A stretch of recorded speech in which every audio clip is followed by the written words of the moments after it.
മോളെ ആ പുതപ്പിഞ്ഞതാ.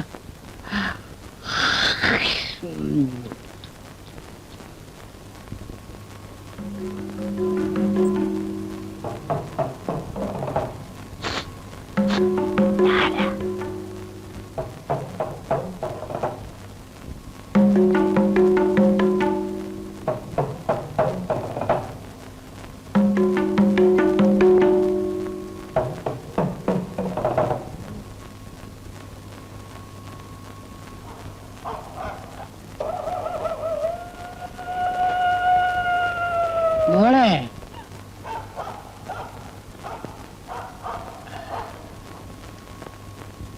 അച്ഛനൊന്ന് കറങ്ങിയിട്ട് വരാം.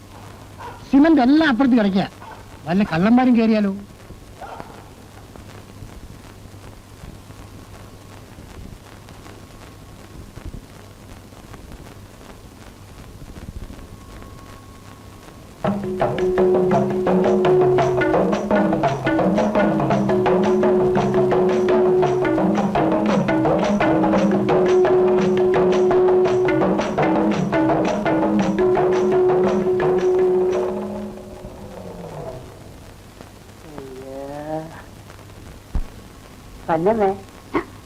അയ്യോ ചേട്ടാ, അച്ഛനിപ്പോ വരും. മോളെ ഇപ്പോഴൊന്നും മോളെ പൊന്നമ്മേ, നീ കടകടച്ച് കിടന്നു. വല്ല കണ്ണന്മാരും വന്ന് കയറും. അച്ഛന് കെട്ടണം പണിയുന്ന സ്ഥലത്തേക്ക് പോവുക.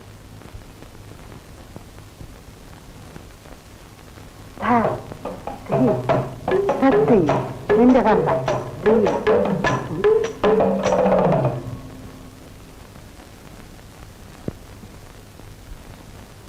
അമ്മേ, ഗോപി അറിയില്ലേ? പ്രഫേറ്റിന്റെ അനിയനാണ്. പിന്നെ ഞാനറിയില്ലേ? ഇവരൊക്കെ ഇങ്ങോട്ട് വരില്ലെന്നേ ഉള്ളൂ. മോനിരിക്കെ, ഞാൻ ചായ കൊണ്ടുവരാം. വേണ്ടമ്മേ, ഞങ്ങൾ ഇപ്പൊ കാപ്പ് കുടിച്ചോളൂ. നീ വാ.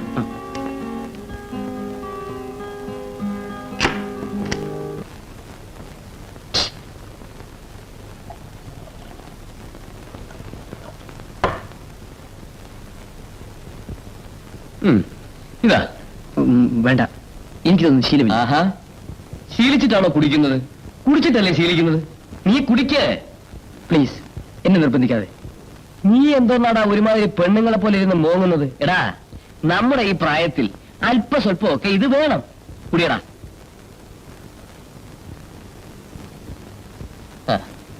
Cheers.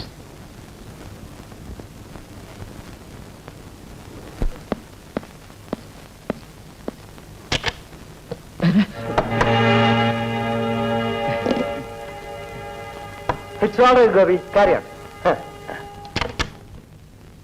അച്ഛൻ കണ്ടു. അതിനൊന്നുമില്ല, നീ കുടിക്കേ. അച്ഛൻ ഇതിന്റെ മാസ്റ്ററാ.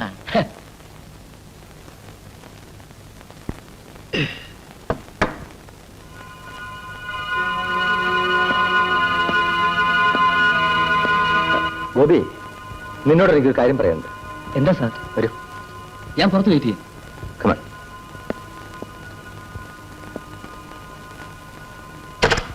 ഇരിക്കൂ ഗോപി. ഗോപി, നിന്നോട് ഞാനതെങ്ങനെയാ പറയാ? എങ്ങനെയാണ് പറയാതിരിക്കുക? എന്താ സാർ? അല്ല, ഒന്നുമില്ല. ബാലൻ മരിച്ചു. ആ കുടുംബത്തോട് നമുക്ക് സ്നേഹം തോന്നേണ്ടതാണ്. അവരെ സഹായിക്കേണ്ടതുമാണ്. സാർ, ഞങ്ങൾ ചെയ്യുന്നുണ്ടല്ലോ. അത് നിങ്ങളുടെ കുടുംബ ബന്ധങ്ങൾ തകരാറിലാക്കും. എനിക്ക് ഒന്നും മനസ്സിലായില്ല. ഗോപി, മാലതിയെയും കുട്ടിയെയും അവരെ നാട്ടിലേക്ക് പറഞ്ഞേക്കാൻ നല്ലത്. ഇനി എന്തിനാ അവിടെ വർത്തിരിക്കുന്നത്? ബാലേട്ടൻ മരിച്ചുടനെ ഞങ്ങൾ ചെയ്യുന്നത് ശരിയല്ലല്ലോ. പിന്നെ ഞങ്ങളുടെയും ബാലേട്ടന്റെയും കുടുംബബന്ധം വളരെ വലുതാണ്. അപ്പോ നീയും അത് അറിഞ്ഞിരിക്കുന്നു. എന്നാ പിന്നെ ഞാനൊന്നും പറയുന്നു. ഇല്ല സാർ. എന്താ പറയും? അത് പറയാൻ കൊള്ളാത്ത ബന്ധമാണ്. നിന്റെ ചേട്ടനും മാലതിയും തമ്മിൽ അടുപ്പമാണ്. അതെ, ഞാൻ പറഞ്ഞത് സത്യമാണ്. ഇല്ല, ഞാനത് വിശ്വസിക്കുന്നില്ല. സാറിന് ആരും തെറ്റിദ്ധരിപ്പിച്ചതാണ്. ഞാൻ എന്റെ കണ്ണുകൊണ്ട് കണ്ടതാ. നീ വിശ്വസിക്കണ്ട. എന്നെങ്കിലും ഒരു ദിവസം നിനക്ക് കാണാൻ കഴിയും. അന്ന് നീ വിശ്വസിക്കും.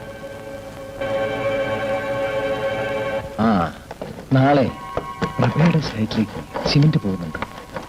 ആ ലോറി സിമന്റ് നമ്മുടെ ഗോഡൌണിൽ ഇറക്കിയിട്ട് പകരം ഡ്യൂപ്ലിക്കേറ്റ് സിമന്റ് കയറ്റി അയച്ചേക്ക്. കാര്യങ്ങളൊക്കെ ഞാൻ ഇടപാട് ചെയ്തിട്ടുണ്ട്. ഏതാ ലോറി? ആ, ഈ ട്രാം ഡ്രൈവർ. അവനൊരു 2000 രൂപ കൊടുത്തേക്കും. ശരി സാർ.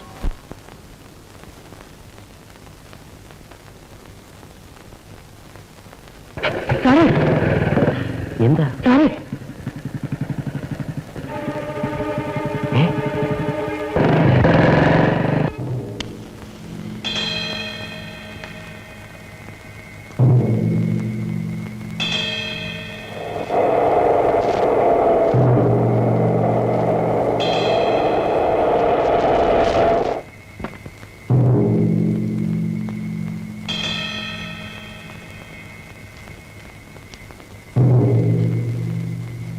ഇത് ഇറക്കി വെച്ചിട്ട് നമ്മുടെ ഡ്യൂപ്ലിക്കേറ്റ് സിം കയറ്റിക്കോളൂ.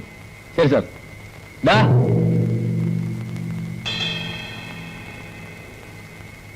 ഇതെല്ലാം ഇറക്കി ആ ഗോഡൌണിന്റെ ഇടവശത്ത് വയ്ക്കും.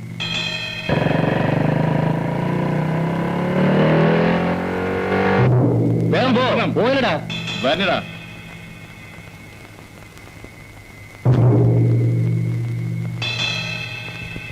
അവിടെ വേഗം ഇറക്കടാ. ഇരിക്കോ.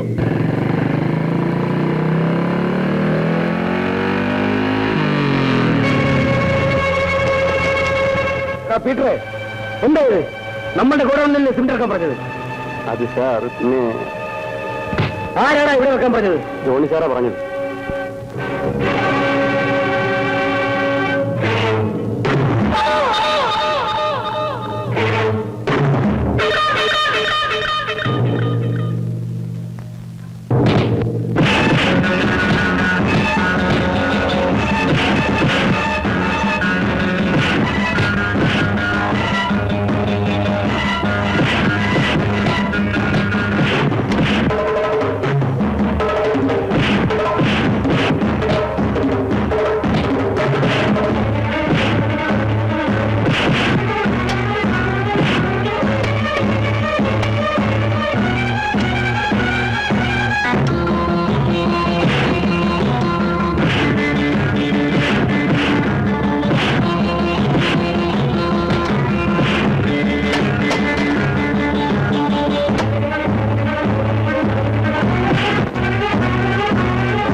എന്താ ഇത്?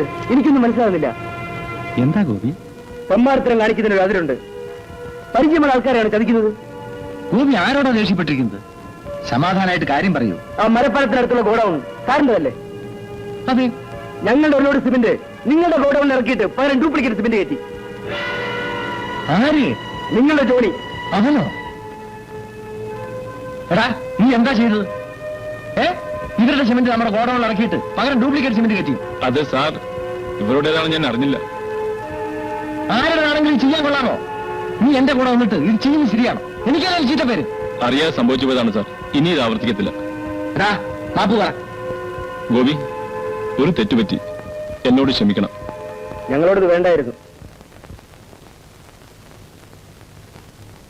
മോഡൽ എങ്ങനെയുണ്ട്? മനോഹരമായിരിക്കുന്നു. പണി കഴിയുമ്പോ ഡിറ്റോ ഇതുപോലെ ഇരിക്കും പാലം. കടത്ത് കടന്നു വേണം നാട്ടുകാർക്ക് അക്കരെ പോകാൻ. കഴിഞ്ഞ വെള്ളപ്പൊക്കത്തിലും വള്ളം മുങ്ങി കുട്ടികൾ മരിച്ചു. മിസ്റ്റർ മാധവൻ, എന്റെ ജീവിതത്തിലെ ഏറ്റവും വലിയ സ്വപ്നമാണ് ഈ പാലം. ഹലോ ഹലോ, ഇതിനൊരു മറുപടി വെച്ചിരിക്കും. ചേട്ടൻ വീട്ടിലേക്കാണ് പോകുന്നതെങ്കിൽ കാരണം ഞാൻ കൂടെ വരാം. എനിക്ക് മിസ്റ്റർ മാധവനും കൂടെ ഒരു സ്ഥലം വരെ പോകാനുണ്ട്. നീ വയ്ക്കോ.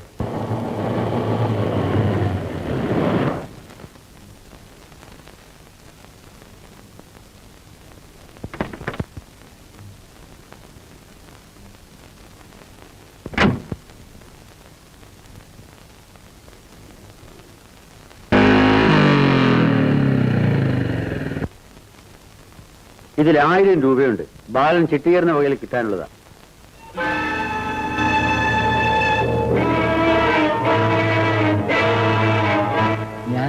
കണ്ണുകൊണ്ട് കണ്ടതാ.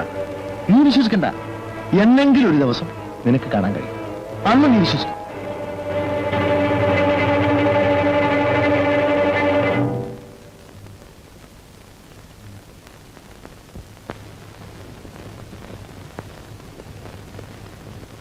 ഗോപി,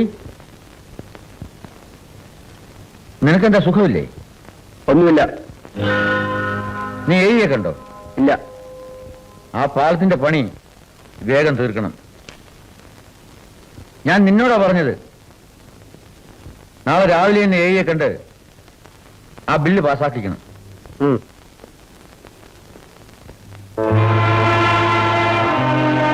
ഇവൻ എന്തു പറ്റി? അതാ ഞാനും ആലോചിക്കുന്നത്. സാർ, ആ ബില്ലിന്റെ കാര്യം മരപ്പണി മുഴുവനും തേക്കിൽ ചെയ്യണമെന്നല്ലേ ടെൻഡറിൽ പറഞ്ഞിരുന്നത്? അതെ, ഇത് തേക്കാണ് സാർ. പക്ഷേ തടി നന്നല്ല. ഇന്ന് മാർക്കറ്റിൽ കിട്ടുന്നതിൽ ഏറ്റവും നല്ല തടിയാണ് സാർ ഞങ്ങൾ ഉപയോഗിച്ചിരിക്കുന്നത് എന്ന് നിങ്ങൾ പറയുന്നു. പിന്നെ ആരാ പറയേണ്ടത്? എനിക്ക് കൂടെ ബോധ്യമാവണ്ടേ? കണ്ടിട്ട് സാറിന് ബോധ്യമായില്ലെങ്കിൽ ഇനി ബോധ്യപ്പെടുത്താൻ ഞങ്ങൾ എന്ത് ചെയ്യണം? എങ്കിൽ ഈ കെട്ടിടത്തിന്റെ മുഴുവൻ വാതിലും ജനലും പൊളിച്ചെടുത്ത് വേറെ പണിത് വെക്കണം. സാർ, ഇത് നടക്കുന്ന കാര്യമാണോ? നടക്കും, നടത്തണം. എങ്കിലേ ബില്ല് പാസ്സാക്കി തരും. സാർ, ശ്രമിക്കുവരവരുണ്ട്. ലക്ഷക്കണക്കിന് രൂപ ഞങ്ങൾ കയ്യിൽ നിന്ന് മുടക്കിയിട്ടാണ് ബില്ല് പാസ്സാക്കി തരാൻ പറയുന്നത്. നിങ്ങൾ പണം മുടക്കിയത് സമ്പാദിക്കാനല്ലേ, ഞങ്ങളെ സഹായിക്കാനല്ലോ.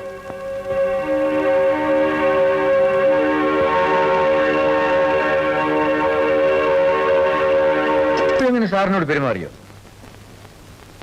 I am sorry. ഞാൻ അവനോട് ചോദിക്കാം. ഗോപി, ഇൻസ്പെക്ഷൻ വന്നപ്പോ നീ എന്താ പറഞ്ഞത്? എടാ, അയാൾ പുതിയ ഓഫീസറാണ്, അയാൾക്ക് നമ്മെ പറ്റി അറിയാൻ പാടില്ല. നീ നാളെ തന്നെ ഓഫീസിൽ പോയി അയാളെ കാണണം. ആ ബില്ല് പാസ്സാക്കി തരാൻ പറയണം. അത് ഞാൻ രാവിലെ പറഞ്ഞു. ആ, നിന്റെ പറച്ചിലിന്റെ കൂടുതലുണ്ടാണല്ലോ അയാൾ ബില്ല് പാസ്സാക്കി തരാത്തത്. എടാ, മനുഷ്യരോട് പെരുമാറാൻ പഠിക്കണം. വിനയം വേണം, മര്യാദ വേണം. 3.5 ലക്ഷം രൂപയുടെ ബില്ലാണ് അയാൾ തടഞ്ഞു വെച്ചിരിക്കുന്നത്. അത് കിട്ടിയിട്ട് ഇവിടെ എന്തൊക്കെ ആവശ്യങ്ങളുണ്ടെന്ന് നിനക്കറിയില്ലേ? പറയാവുന്ന ഭാഷയിലൊക്കെ ഞാൻ അയാളോട് പറഞ്ഞു ബില്ല് പാസ്സാക്കി തരണമെന്ന്. ഇനി ഞാൻ എന്ത് ചെയ്യണം? പോയി അയാളുടെ കാല് പിടിക്കണോ? വേണം. നീ പോയി അയാളോട് ക്ഷമ ചോദിക്കണം. എടാ, അയാളോട് എക്സ്ക്യൂസ് ചോദിച്ചുകൊണ്ട് ഒരു നഷ്ടവും വരാനില്ല. ഒരു എഞ്ചിനീയർ അല്ലേ, എന്നെ പോലെ കരുതിയാൽ മതി. ചേട്ടാ, ഞാൻ അയാളോട് തെറ്റായിട്ട് വല്ലതും പറഞ്ഞിട്ടുണ്ടെങ്കിൽ മാപ്പ് ചോദിക്കാം. പക്ഷെ ഞാൻ അങ്ങനൊന്നും പറഞ്ഞിട്ടില്ല. അയാളുടെ ഉദ്യോഗത്തിന്റെ പവർ കാണിക്കുകയാണ്. എല്ലാവരും അയാളുടെ കാൽ ചെന്ന് വീഴണം. എനിക്കതിന് കഴിയില്ല. എന്ന് വെച്ചാൽ ഇത്രയും രൂപ നഷ്ടപ്പെടുത്തണമെന്നാണോ? മേലിൽ നമുക്ക് ബിസിനസ് നടത്തണ്ടേ? ചേട്ടൻ എന്ത് പറഞ്ഞാലും ശരി, ഞാൻ അയാളോട് ക്ഷമ ചോദിക്കുന്ന പ്രശ്നമേ ഇല്ല. എന്തുമാത്രം കഷ്ടപ്പെട്ടാണ് ഞാൻ ഈ സ്ഥാപനം ഈ നിലയിൽ എത്തിച്ചെന്ന് എനിക്കറിയാമോ? എല്ലാം തല്ലിപ്പൊളിച്ച് കളഞ്ഞിട്ട് ഒരു ദിവസം ഇവിടുന്ന് ഇറങ്ങി പോകണമല്ലേ? എന്റെ ജീവൻ കൊടുത്ത് വളർത്തിയാണ് ഈ സ്ഥാപനം. നീ എന്നെ സഹായിക്കണം. നിനക്കെന്താ? ഞാൻ നശിച്ചാൽ നശിച്ചു, അത്ര തന്നെ. വേണ്ട, ഞാൻ കാരണം ചേട്ടൻ നശിക്കണമെന്നില്ല. ഇതാ, ഇനി ചേട്ടന്റെ ബിസിനസ്സുമായിട്ട് എന്നെ ബന്ധപ്പെടുത്തരുത്. എനിക്ക് ജീവിക്കാൻ മറ്റേതെങ്കിലും ഒരു മാർഗം ഉണ്ടാവും.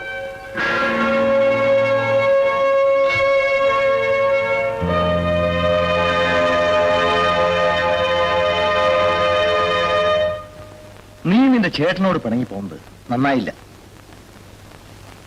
ആ, അത് പിന്നെ അങ്ങനെയാണ്.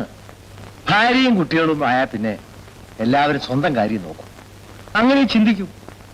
അതിലാരെയും കുറ്റപ്പെടുത്തിയിട്ട് കാര്യമില്ല.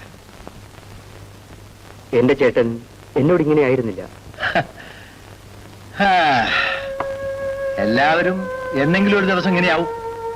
ഇത് നേരത്തെ ആയത് നന്നായി എന്ന് കരുതി ഞാൻ ആശ്വസിക്കും. ചേട്ടൻ ആളാകെ മാറിപ്പോയി. അതെ അതെ, പ്രഭാകരന് വലിയ മാറ്റമുണ്ട്. പണി ആളെയല്ല. ഇന്നലെയും അയാളുടെ വണ്ടി മാലതിയുടെ വീടിന്റെ വാതിൽ കിടക്കുന്നു കണ്ടുവന്നു ജോണി എന്നോട് പറഞ്ഞു. ഞാൻ അവന് വഴക്ക് പറഞ്ഞു. കണ്ടിട്ടല്ലേ പറയുന്നത്? ആ സ്ത്രീയും ചേട്ടനുമായിട്ടുള്ള ബന്ധം സത്യമാണെന്ന് എനിക്കും ബോധ്യമായി. നീ വല്ലതും കണ്ടോ? എന്നാൽ എന്നോട് പറഞ്ഞിരിക്കട്ടെ, നീ മറ്റാരോട് പറയണ്ട. ചേട്ടനല്ലേ, കണ്ടില്ല എന്ന് കണ്ണടച്ച് കളയും. ചേട്ടന്റെ ബിസിനസ് എസ്റ്റാബ്ലിഷ്മെന്റിന് വേണ്ടി ഞാനും എന്നെ കൊണ്ട് കഴിയാവുന്നതൊക്കെ ചെയ്തിട്ടുണ്ട്. ആ പ്രസ്ഥാനം ഇത്രത്തോളം വളർത്താൻ നീ വലിയൊരു പങ്ക് വഹിച്ചിട്ടുണ്ട്. പക്ഷെ അതാരെങ്കിലും പറയൂ? അറിയാവുന്നവർക്കൊക്കെ അറിയാം സാർ. ഇത്രയും കാലം നീ നിന്റെ ചേട്ടന്റെ കൂടെ നിന്നിട്ട് സ്വന്തമായിട്ട് എന്തെങ്കിലും കരുതിയിട്ടുണ്ടോ? ഒന്നുമില്ല. ഇക്കാലത്ത് അച്ഛനും മക്കളും തമ്മിലേ ചേരുന്നില്ല. പിന്നെയല്ലേ ചേട്ടനും അനിയനും? സ്വന്തം കാര്യം നോക്കാത്തവനെല്ലാം മണ്ടനാണ്. ഞാനിനി സ്വന്തം കാര്യം തന്നെ നോക്കാനാണ് തീരുമാനിച്ചിരിക്കുന്നത്. ചേട്ടന്റെ ബിസിനസ് ഞാനുമായി ഇനി യാതൊരു ബന്ധവുമില്ല. സ്വന്തമായി എന്തെങ്കിലും ചെയ്യണം. നീ മനസ്സ് വിഷമിച്ചിരിക്കല്ലേ? ഒരല്പം കഴിക്കാം. വേണ്ട. കഴിക്കേ. Cheers. Cheers.